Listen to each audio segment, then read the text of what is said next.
તો દર્શક મિત્રો, વિસાવદરમાં મતદાન પહેલાની તમામ તૈયારીઓ પૂર્ણ થઈ ચૂકી છે। ત્યારે વિસાવદર બેઠક પર આપણે રાજકીય સમીકરણો અને સાથે સાથે રાજકીય ચિતાર સમજાવવાનો ગ્રાફિક્સના માધ્યમથી પ્રયાસ કરીશું।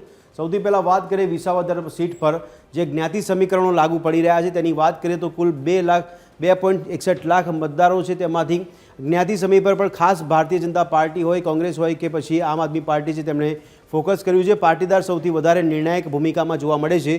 સૌથી વધુ 1.30 લાખ પાટીદાર જ્ઞાતિ સમીકરણ જોવા મળી રહ્યું છે। ત્યારે દલિતોમાં 21,000 દલિતો નોંધાયા છે। આહિર સમાજમાંથી કુલ 8,000 મતદારો નોંધાયા છે। ક્ષત્રિય સમાજમાંથી 8,000 મતદારો છે। ત્યારે પ્રજાપતિમાં 7,000, લઘુમતીમાં 7,000 તો અન્યમાં 80,000 થઈને કુલ 2.61 લાખ મતદારો નોંધાયા છે। આ જ્ઞાતિ સમીકરણ ત્યાં અસર કરી રહ્યું છે। ફરી એકવાર કહી દઈએ કે પાટીદાર હતા તે સૌથી વધારે નિર્ણાયક ભૂમિકામાં છે અને એ જ નિર્ણાયક ભૂમિકાના આધાર પર જે બેઠકના ઇતિહાસની વાત કરીશું તો 1990માં જનતા દળની જીત થઈ હતી, જેમાં કુરજી ભેંસાડિયા જીત્યા હતા। 1995માં કેશુભાઈ પટેલનો એન્ટ્રી થઈ હતી, જેઓ ભાજપ તરફથી જીત્યા હતા। 1998માં કેશુભાઈ પટેલ ફરી એકવાર ભાજપ તરફથી, ત્યારે 2002માં કનુભાઈ ભાલાળા ભાજપ તરફથી જીત્યા હતા। આ બેઠકનો આ ઇતિહાસ રહ્યો છે। જનતા દળ ભાજપ અને ભાજપ બાદ જીપીપી તરીકે ફરી એકવાર કેશુભાઈ આવ્યા હતા।